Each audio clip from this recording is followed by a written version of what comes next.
Bismillahirrahmanirrahim. Perutusan Najasyi Raja Habasyah. Minggu lepas kita baca tentang kisah Islamnya Khalid bin Walid dan Ammar bin As radhiyallahu anhuma. Ammar bin As ialah seorang yang bertaraf diplomat, dihantar oleh pemimpin Quraisy menemui Raja Habasyah dengan membawa hadiah-hadiah yang banyak untuk menghalang Raja Habasyah menerima kedatangan orang Islam yang berhijrah ke Habasyah. Bila orang Islam ditindas di Mekah, lalu Nabi SAW memaklumkan kepada sahabat-sahabatnya yang lemah, di sana ada sebuah negeri yang rajanya baik, negeri Habasyah, yang menganut Kristian Ortodok. Sila kamu pergi ke sana, dia seorang yang baik, minta perlindungan. Lalu Nabi menghantar dua rombongan. Rombongan yang pertama, yang kedua dipimpin oleh Ja'far bin Abi Talib, sepupu Nabi sendiri. Dan berlaku dialog antara Ja'far, Ammar bin As dengan Raja Habasyah, yang berakhir dengan Raja Habasyah menerima Islam.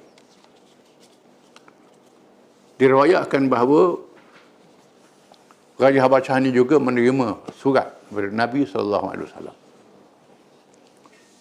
Dan Ammar bin As menyaksikan perkara ini, menyebabkan dia terfikir untuk masuk Islam. Menurut setengah ulama, Rasulullah SAW telah menghantar dua perutusan ke Habasyah. Yang pertama mengiringi para sahabat yang berhijrah ke sana dan telah disebut dalam pengajian di peringkat Makkiyah. Dan yang kedua selepas perjanjian Hudaybiyah. Dan terdapat kekhilafan bagi meletakkan nas kedua-dua surat itu pada tempatnya. Mudah-mudahan yang menasabah ialah surat yang disebut oleh Syekh Al-Mubarakfuri. Diambil dari riwayat Al-Baihaqi dari Ibnu Ishaq dalam kitabnya. Syekh Al-Mubarakfuri ini ialah penulis kitab Sirah Nabawiyah yang menjadi johan dalam pertandingan kitab Sirah Nabawiyah ketika kemunculan abad ke-15 Hijrah di anjur peringkat antarabangsa. Dan dia ni seorang ulama daripada India, bukan orang Arab. Yang menarik, yang menang dalam pertandingan ini ialah seorang ulama bukan Arab, iaitu orang India, Ar-Rahiqul Maktum. Al-Maktum nama kitab sirah dia, dan jadi johan di samping puluh-puluh buku yang tulis oleh orang lain, di mana dia anggap tulisannya agak tersusun dengan riwayat dan lain-lain lagi. Dia sebut dalam kitab Syekh Mubarakfuri ini surat yang ditujukan oleh Nabi SAW beraja Habasyah. Bunyi suratnya, hadza kitabun min Muhammadin Nabi ila an-Najasyi al-Asham azim al-Habasyah. Salamun ala man ittaba'a al-huda wa amana billahi wa rasulihi wa ashhadu an la ilaha illallah wahdahu la syarika lah. Lam yattakhidh sahibatan wala walada. Wa anna Muhammadan abduhu wa rasuluh. Wa ad'uka bidi'ayatil Islam.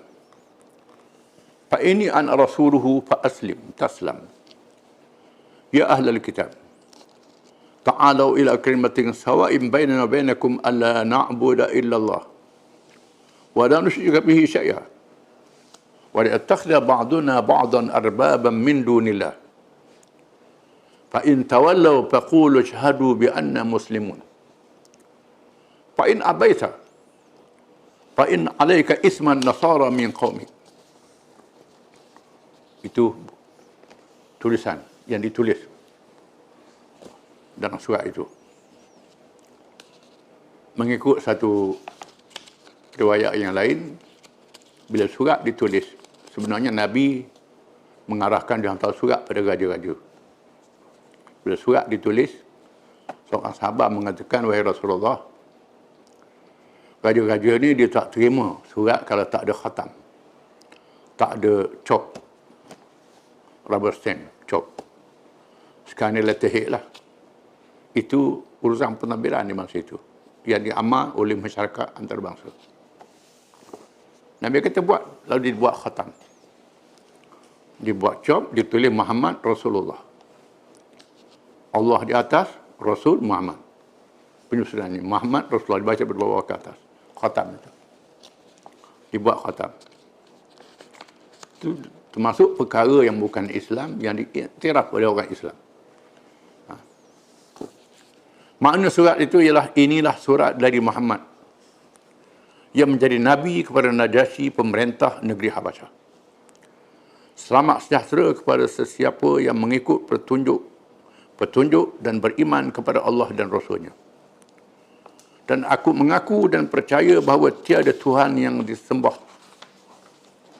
melainkan Allah yang Maha Esa, yang tiada sekutu baginya, yang tidak mengadakan isteri dan anak, dan bahawa Muhammad itu Rasulullah, hamba dan Rasulnya.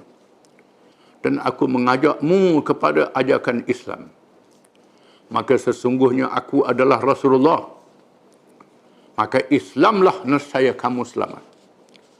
Wahai penganut agama yang mempunyai kitab, marilah kepada satu ajaran yang sama di antara kami dan kamu, iaitu bahawa kami tidak menyembah malaikat Allah sahaja, yang tiada Tuhan, yang tiada sekutu baginya. Dan janganlah mereka berpaling, tidak mahu beriman. Maka katakanlah jika mereka berpaling, saksikanlah bahawa kami adalah orang-orang Islam, menyerah diri kepada Allah. Maka jika kamu enggan, maka ke atasmu dosa orang-orang Nasrani dan kalangan rakyatmu. Itu bunyi surat Nabi. Surat yang sangat tegas, sangat nyata. Apabila surat Rasulullah SAW dibawa oleh Ammar bin Umayyah Ad-Damri, dan Najasyi menerima dengan tangannya. Dia terus meletakkan surat itu di atas kedua matanya dan turun dari singgasana dan duduk di atas lantai kerana menghormatinya dan menjadi Islam dengan rela hati, dan menulis jawapan surat Rasulullah SAW sebagai seorang Islam. Najasyi ini telah meninggal dunia pada bulan Rajab yang ke-9 Hijrah. Rasulullah SAW menerima berita kematiannya dengan terus bersembahyang gaib bersama para sahabat radhiyallahu anhum untuk Najasyi. Malaikat Jibril datang beritahu bahawa Najasyi sudah mati. Ini sebut dalam kitab-kitab hadis. Lalu Nabi terus ajak sahabat dia bangun dan sembahyang gaib untuk Najasyi. Ini hebat, Najasyi ini dapat sembahyang Nabi SAW dan sahabat-sahabatnya. Itulah dia ahli syurga lah, Najasyi ini. Termasuk ahli syurga, orang yang dapat doa Nabi. Bukan sembarangan. Ini Raja Habasyah. Dua perutusan kepada Al-Muqawqis, Raja Mesir. Mesir di bawah takluk Rom Timur, Bizantin. Rasulullah SAW memerintah supaya ditulis surat untuk Raja Mesir yang bergelar Muqawqis. Surat itu berisi dengan ayat-ayat yang berikut. Raja Mesir. Bismillahirrahmanirrahim. Min Muhammad Abdillahi wa Rasulihi ila al-Muqawqis azim al-Qibt. Salamun ala man ittaba'a al-huda. Amma ba'du. Fa inni ad'uka bi di'ayati al-Islam. Aslim taslam wa aslim yu'tika Allahu ajraka marratain. Fa in tawallaita fa inna 'alayka ithma ahli al-Qibt.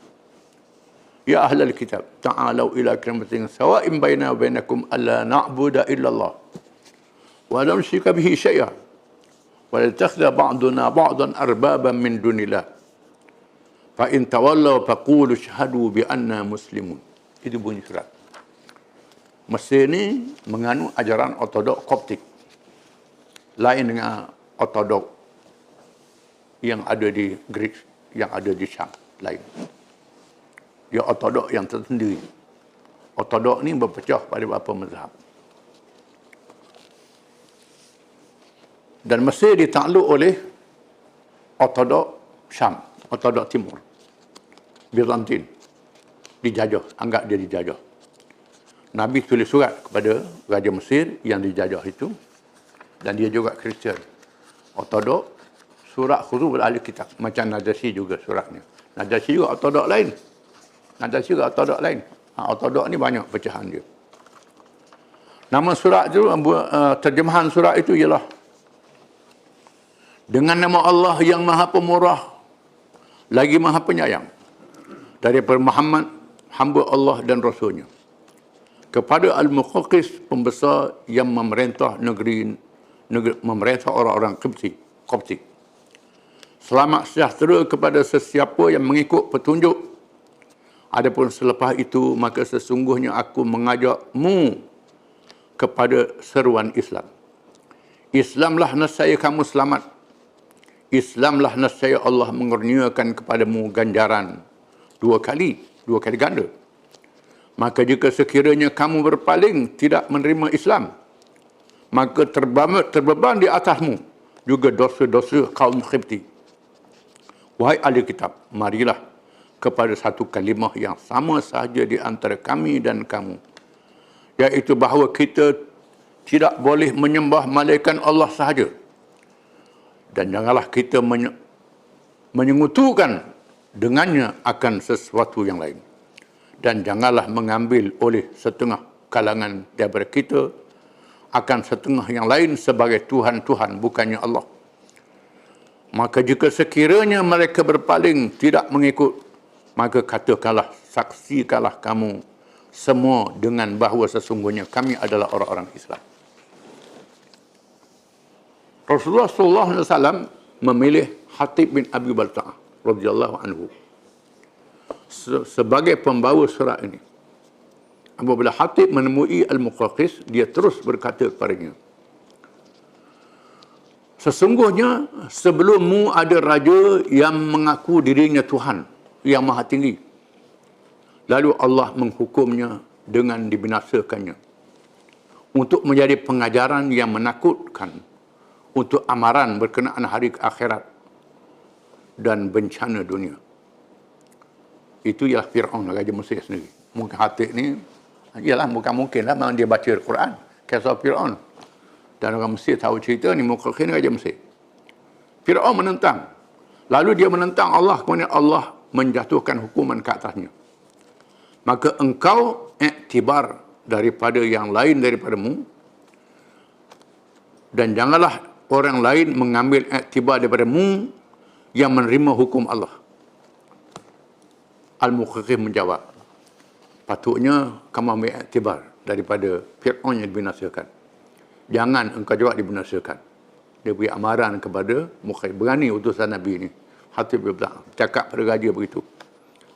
Al-Muqawqis menjawab, sesungguhnya kami mempunyai agama yang kami tidak meninggalkannya malaikat menerima yang lebih baik daripadanya. Kami dah ada agama kami baik, kalau ada agama lebih baik lagi, kami ikut. Hatib menjawab, kami mengajakmu kepada Islam yang disampaikan, sempurnakan oleh Allah dan membatalkan yang lain. Sesungguhnya Nabi ini mengajak manusia kepada agama ini. Maka orang yang paling keras menentangnya ialah Quraisy, iaitu kaum Nabi sendiri.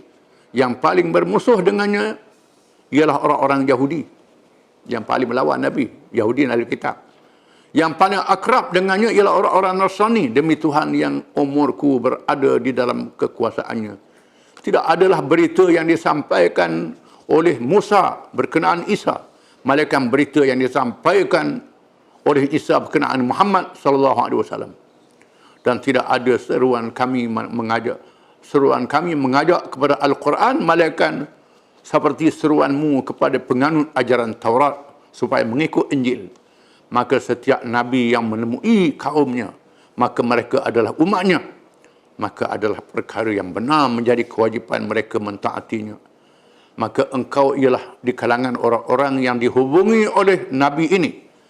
Kami tidaklah melarangmu daripada mengikut ajaran Isa Al-Masih, tetapi kami menyuruhmu dengannya, menyuruhmu ikut Isa. Isa suruh ikut Nabi Muhammad. Kata Hatib Raja Habsyah, Raja Mesir. Al-Muqayqi menjawab, sesungguhnya aku telah melihat urusan yang dibawa oleh Nabi ini. Maka aku dapati dia tidaklah perkara yang ditinggalkan dan tidak melarang perkara yang digemari. Aku dapati dia bukannya ahli sihir, bukannya ahli nujum yang bohong, dan aku dapati dirinya tanda-tanda kenabian dengan meluarkan perkara-perkara yang tersembunyi dan mendedahkan bisikan, dan aku akan fikirkan, kata dia. Dia layan tulisan Nabi dengan baik. Kita akan baca kisah lagi. Ammar bin As radhiyallahu anhu, yang kita baca kisah dulu, yang masuk Islam ni, keluar dari Habasyah dengan menaiki kapal menyeberangi Laut Merah. Setelah sampai di darat, dia terus membeli seekor unta untuk menuju ke Madinah. Nak masuk Islam. Dalam perjalanan, dia berjumpa dengan Khalid bin Al-Walid dan kawannya Uthman bin Abi Talha. Kedatangan mereka sungguh-sungguh mengembirakan Rasulullah SAW, kerana mereka adalah pahlawan-pahlawan yang gagah berani dan terkenal dengan kepintarannya. Mereka ini adalah tokoh-tokoh besar. Ammar tidak terdaya mengangkat mukanya kerana malu di atas perbuatannya di masa menentang Islam. Bertemu Nabi, malu nak tengok Nabi. Ammar bin As ni. Lalu berbaiat dan meminta supaya berdoa kepada Allah diampunkan dosa. Minta Rasulullah doa, ampunkan dosa dia. Rasulullah SAW memberi jaminan bahawa mengampun semua dosanya yang telah lalu. Allah mengampunkan dosamu dan aku juga maaf kepadamu, kata Nabi. Rasulullah SAW telah menerima dengan gembira dan meletakkan kedudukan mereka di dalam Islam kena pada tempatnya, seperti yang pernah disabdakan oleh Nabi, khiyarukum fil jahiliyah, khiyarukum fil Islam. Orang-orang yang pilihan di masa jahiliyah menjadi orang-orang pilihan juga di masa Islam, idza faqahu, bila mereka faham apa itu Islam. Wallahu a'lam.